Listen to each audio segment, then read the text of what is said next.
Hello everyone, I'm Joe Ackourey, and welcome to the Fly of the Week. For this episode, episode 51, I'll be tying a Yellow Stone Fly Nymph pattern that my dad, Dick Ackourey, developed over 60 years ago. It's a great little pattern. It's worked well for me in all the streams in northeast Pennsylvania, upstate New York, and as far up as British Columbia on the Elk River for cutthroat trout. So you want to add this one to your arsenal for sure. So without further ado, let's get started. All right, guys, here we go. My dad's Yellow Stone Fly Nymph pattern. Start by placing a hook in the vise, making sure that the shank of the hook is relatively parallel with the tabletop, and begin to cover the entire shank of the hook with thread. I'm using a brown 8/0 thread, and I'm going to wrap back until I hit the critical bend where the shank and the bend meet.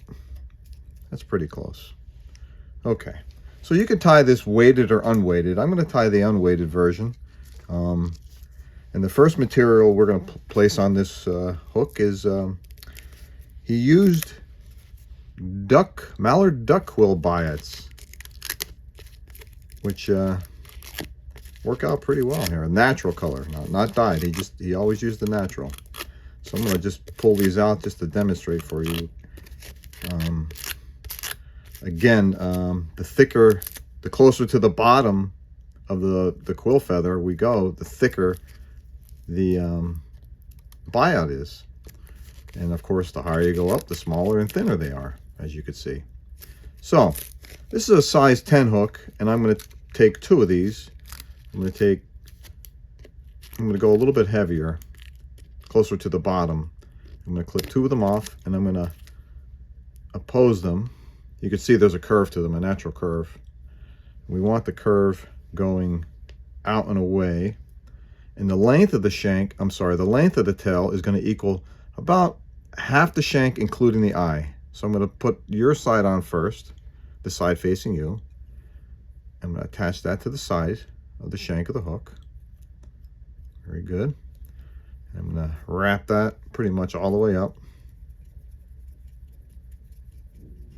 And then I'm going to place the other one on, the side closest to me. And I'm going to try to line them up as close as possible.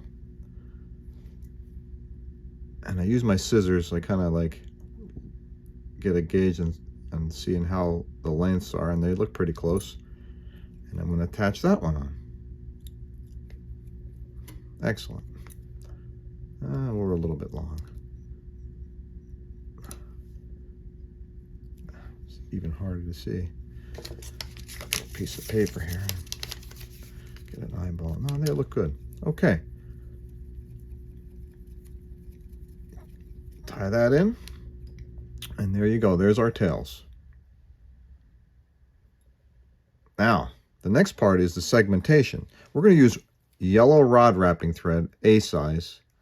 It's a braided line. I'm going to cut off about a half a foot or so. And I'm going to attach that to the side of the shank of the hook. Right up against the tails. No gaps in between the rod wrapping thread and the tails. It's got to be right up against the tails. And I'm going to place that in my material clamp. Okay. Now, so far we have our tails, two of them, made out of Mallard duck quill biots, natural color. We have our rod wrapping thread, which is going to be used for our segmentation. And now the next step is an abdomen cover.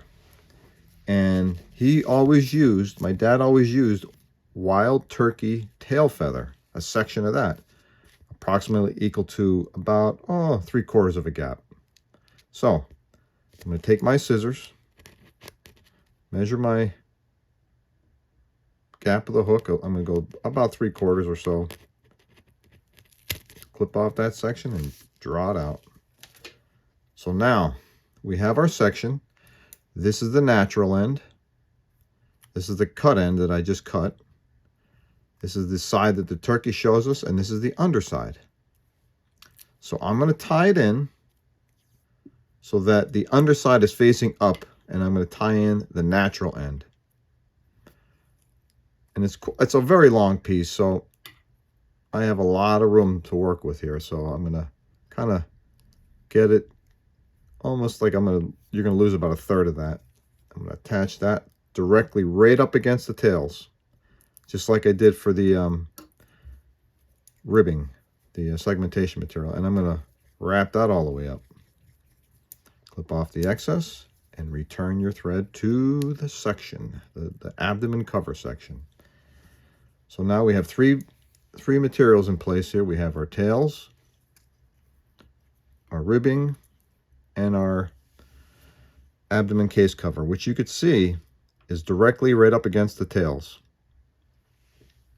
Now, for the body, he used medium chenille, yellow chenille. And we're going to attach that. We're going to peel off some of the cotton, exposing the threads. We're going to tie the threads right in. I'm going to tie them on the side, and I'm going to wrap that back up against the abdomen case cover. And we're going to build this body so that it's approximately 3/4 of the shank up the hook.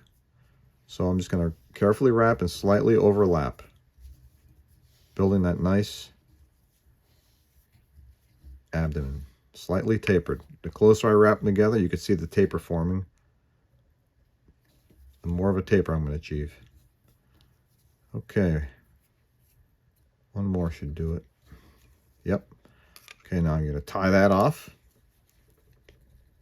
8 or 10 good wraps. Clip off your excess. And you can see there's a slight taper to this. It's a little chunky. Now we're going to take that abdomen case cover and go directly over the top and centered on the abdomen, the underbelly. And we're going to secure that very carefully with 7 or 8 wraps. There you have it. There's your cover. So now that the cover is finished, we're going to take our segmentation material, take our first wrap, and we're going to put 5 wraps here. Equally spaced, guys. 2, 3,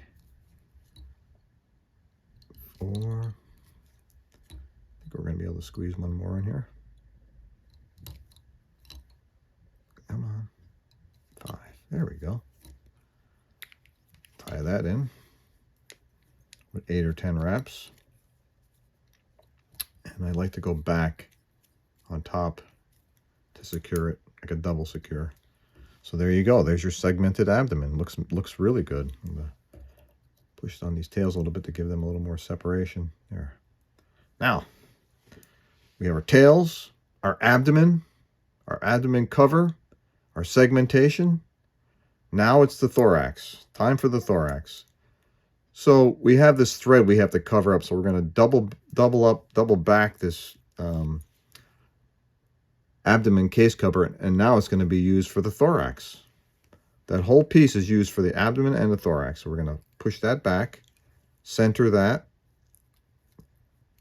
We need to wrap this wing case tightly up against the abdomen case cover, and we have achieved that nicely.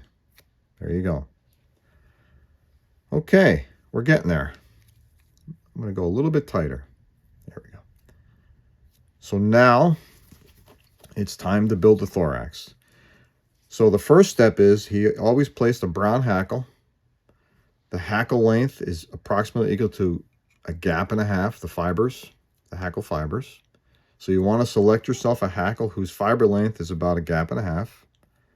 And again, this is a size 10 hook, the 3906B10 Mustad. You could use a TMC equivalent or Daiichi or whatever you guys prefer. So I'm going to strip off the downy fuzz, and like in previous episodes, I always tell you, there's a natural curve to the feather. It's curving down. You can curve left, right, up. I want you to attach it so that it's curving down and over the fly. So I'm going to attach it on my side, just like so. And wrap that material right up just before the eye. Clip off the excess. Okay, we're getting there. So, to build a thorax, we're going to use, well, he used peacock herl. Right from the stems. I like to go right below the eye. They're pretty thicker. They're very thick up in front toward the eye. So I'm going to go right below the eye. I'm going to take 4 pieces. Let's take these 2. 1, 2. And we're going to go on the other side and take 2 more. And we're going to combine those, the cut ends, so they are in the same group. Even up the ends. There's our group.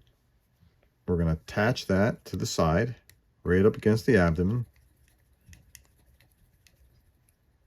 Okay, and return our thread right close to the eye of the hook, about a 1/16 of an inch from the eye. Now, to build this thorax, we're going to wrap this peacock herl around the shank of the hook, moving forward slowly, overlapping big time. And once we get about 5 or 6 good wraps of peacock herl, because we're trying to make it a little bit thicker than the abdomen, we're going to secure that with 8 or 10 good wraps. Clip off the excess. Okay. I'm going to form a little foundation of thread there.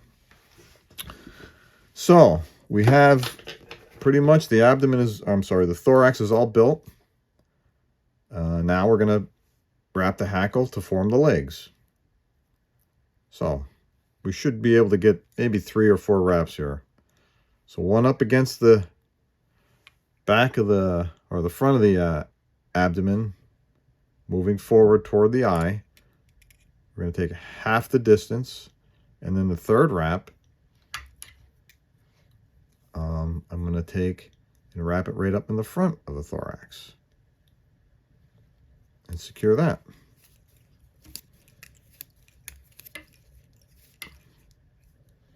Clip off your excess. Again, this is a pretty simple fly, but very effective fly. I'm going to mat down the hackle fibers on top here, maybe even clip off a couple, just so that when we pull this wing case over, we get a nice even flow here. So let's do that. Let's pull the wing case over.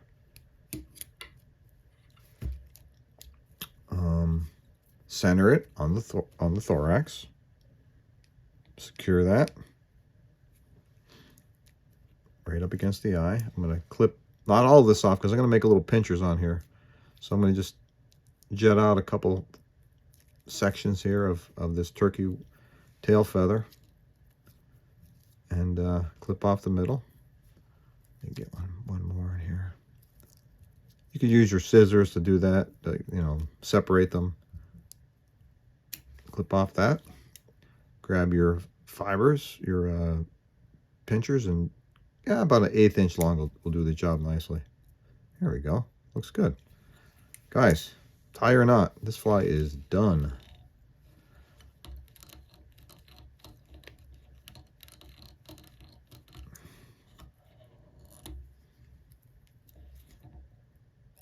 Boom. I'm going to put some head cement on the wing case and the abdomen case actually too. Secure all that. Gives it a nice effect, and kind of comb it in, brush it in with your finger. Get rid of any stray hackle fibers.